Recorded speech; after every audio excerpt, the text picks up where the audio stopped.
Alright, so in this video we're going to be talking about stress and strain. So we start first with stress, then we move on to strain, then we try to explain the stress to strain curve, and then try to answer some questions. So first of all, what is stress? Okay, before we do that, let me quickly draw uh, elastic material, the spring. Okay, so we have a spring here. Forgive my drawing. So right now it's a normal spring, it's unstretched. Unstretched. There's no force acting on it. So let's say the length of this spring here is L1. It has a cross-sectional area of A. Right, then a force is applied. Okay, and what does this force do? This force causes deformation. So there's a change in the shape or the size of the spring. So we have something like this. So the spring, so I'm sorry about this.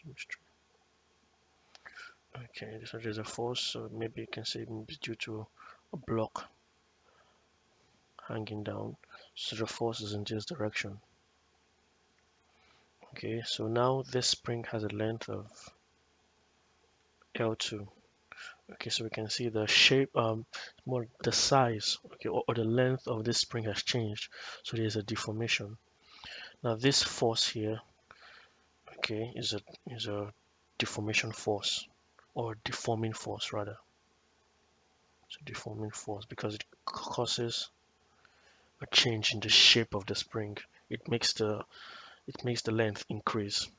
Okay, so what is stress? Now stress is the force, or you can say the deforming force, acting per unit area of a given material. Okay, so stress is the deforming force because that force is causing the other material to change its shape, its size, its position. Something about it is changing. So stress is the deforming force acting per unit area of a given material.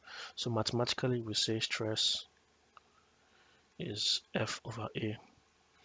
Okay, and the unit for stress will be Newton per meter square. Okay, so always remember. Now the thing about this deforming force is that it can be tensile, or some people will say extensive.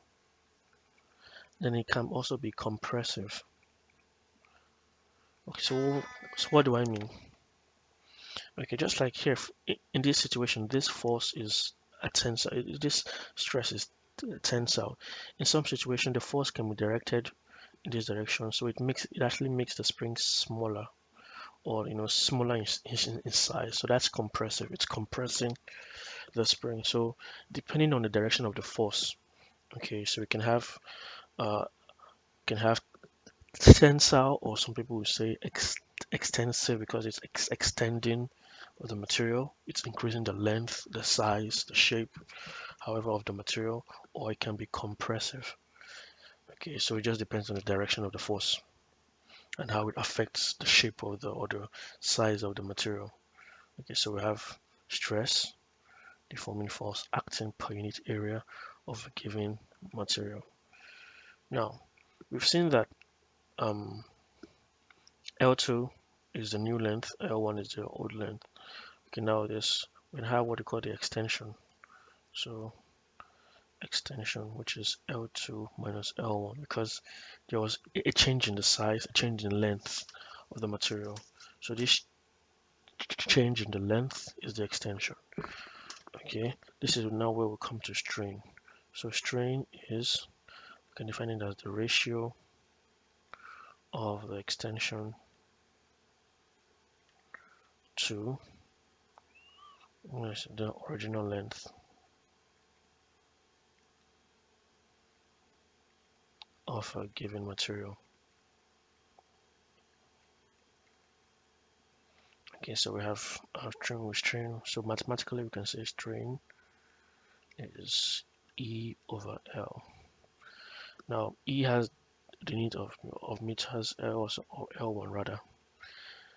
L1 also has the unit of meters. So we can say that strain has the unit for strain is, it has no units. Or we can say strain is dimensionless. Dimensionless. No unit is dimensionless. Okay, because the meter will cancel the meter. So stress has the unit of Newton per meter square, which is actually similar or the same as the unit for pressure. Just to remember. And then strain has no unit, it's dimensionless. Okay, so just like stress, the strain can also be tensile or compressive. Compressive. So if it's tensile, there's an increase in the length, okay, of the material. If it's compressive, there's more like a decrease. So we can say if it's tensile, okay, we can say if it's tensile, um, L2 is greater than L1. Okay, but if it's compressive, L2 will be less than L1. That's a very good way to understand it. Okay, if it's a tensile, L2 is greater than L1 because it's increasing in length. And then if it's compressive, L2 is less than L1 because you're actually decreasing it, okay, in length or in size. All right, so let's look into the stress to strain curve. Okay, so we're looking into the stress to strain curve. Now, normally stress is plotted on the y-axis, while the strain is plotted on the x-axis. Okay, so we have something like this. So we have the stress here and the strain here. Now, normally, stress over strain gives you a value called the Young modulus. Okay, stress over strain gives you a value called the Young's modulus in this situation. Now, since stress is on the y-axis, let's make stress the subject of the formula here. So we have stress equal to y, which is the Young modulus times strain. Okay, and there's nothing else. Now let's try and look at the equation for the straight line graph and try and find the similarities. So that will be y equals mx plus c. So the y here represents the value on the y-axis, which is stress, okay, and the x here represents the value on the x-axis, which is strain. Okay, so it means, so we can have that. So let me erase this area.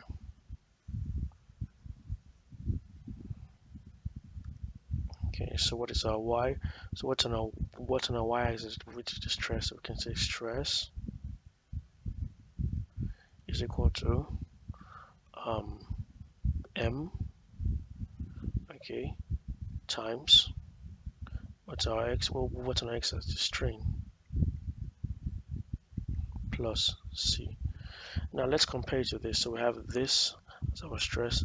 Now the Young's modulus here now becomes the gradient. So it means that the gradient, okay, of this graph or this curve that we're trying to plot will, will be the Young's modulus, and then C, that's the y-intercept. It's 0 because there's nothing here. So we can say um, generally the gradient of the stress to strain curve is the Young's modulus.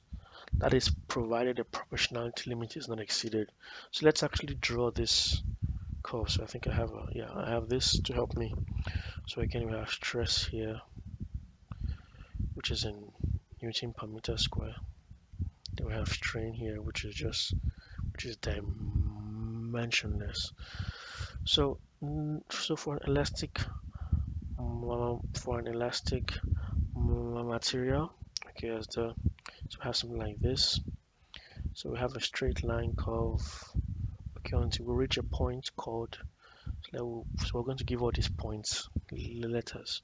We have a straight line curve here where as the stress increases or as the strain increases, the stress increases. So there's a direct relationship.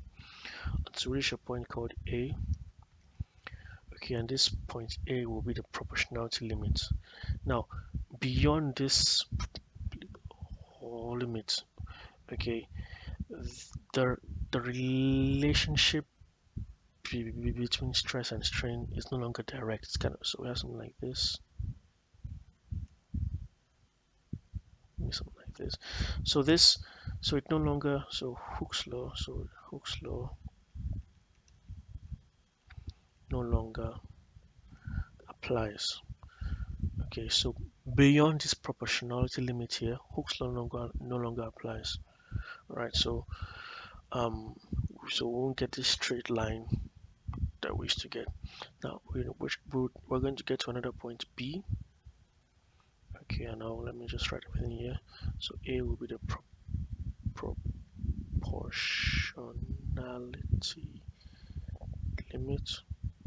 Now B will be the elastic limit.